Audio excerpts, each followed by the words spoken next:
Villains are destined to die. Chapter 20. What is that? What are they? I was shocked at the sight. The hyenas walked around Eclise, who was standing still in the spot, and drooled as if they've starved for days. Both his arms and legs were cuffed. Large movements were restricted from it.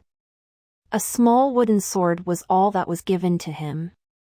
Adding to that, all he was wearing was a piece of clothing that covered his lower body. No protection at all. That's just too much. My heart dropped. It was as if their intention was for Eclise to be eaten by those starved beasts. What should I do? I started to think if I should shout out that I'd buy him before anything happens. Creak. Just then, the largest hyena jumped for Eclise. At the same time, Eclise lowered and rolled his body over to the wooden sword and stabbed it in that hyena's one eye at a lightning speed. He finished off by giving the hyena a good kick. Yelp. The hyena cried and fell to the floor. It soon lost its consciousness as it was now motionless. Growl. The remaining hyenas jumped for Eclise all at once after that. Gasp! I let out a short scream. He was able to fight them one by one, but I was sure it would be too much to handle a lot of them all at once. However, it turned out that all my worries were for naught.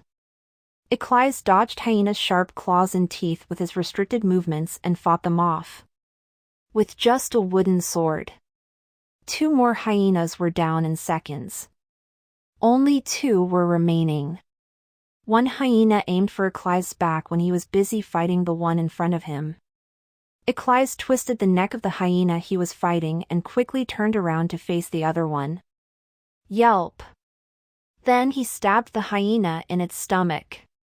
With that wooden sword that's not sharp at all. Flop. The last hyena dropped to the floor, bleeding, leading to the end of the fight. Ha, ha. Blood dripped down the hands of Eclise, whose shoulders were heaving. Silence filled the space. Then one by one, people started to give their applause. Thank you. The auctioneer announced the end of the show. Ugh. Eclise went hyper after seeing blood and kept on swinging his sword though the fight ended.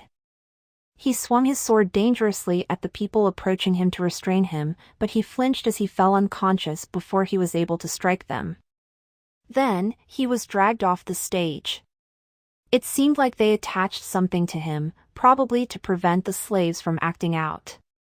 Haha, he's quite an energetic one. It's hard to control him in a normal way. The auctioneer laughed and calmed the startled audience down. Now then. Shall we go nice and easy and start the bid with 50,000 golds? 50,000. The auction for Eclise officially started. The starting budget for him was already on a different scale. I got nervous as I focused on the auction. 60,000. 90,000. 100,000. I see 100,000. The price of Eclise increased rapidly. At this rate, I expected the price to easily reach 10 million. 200,000. Ah, I see 400,000 over there. Thankfully, people willing to get Eclise started decreasing in numbers as time went by. There weren't too many people willing to buy a slave who came from a defeated country with over 500,000 golds. Especially when he was too wild to be used as a knight partner. Unless there are people insane enough that'd do that. 500,000. 600,000. I see 600,000. You could afford a small house with that many golds. Now there were only 2 people still betting.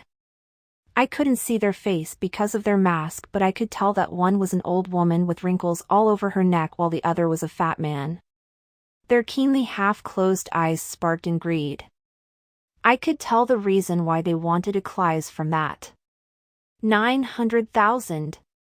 The old women raised 300,000 more to the precious price, which made the price now 900,000 golds. 10 million. It's now 10 million. However, the fat man didn't back down. The auctioneer's jaw dropped as he moved his gaze to the old woman. The woman seemed like she gave up though because she threw the picket to the floor in anger. 10 million. Is there anyone else? 5. 4. The countdown started. I cautiously looked around me. It was to check if there were anyone else who looked like they were going to challenge the fat man. 3. 2. I finally raised my picket in the air when I realized that there wasn't going to be anyone who would bet higher than that. 100 million. Dead silence. If there existed a sound for people turning to look at me, then I'm sure it was going to be really noisy. 1. The auctioneer's jaw dropped again. He tripped on his words a couple of times as if he couldn't believe what he just heard, then soon shouted in joy. 100 million. She said 100 million. Is there no one else? There was no way there'd be someone else. Even if there was, it wouldn't have mattered. That was because from the start, I already decided that I'd shout out 10 times the number that the last bettor shouted. My life depended on this. Even if it wasn't 100 million but 10 billion. Subscribe, like and share for more chapters and novels every day.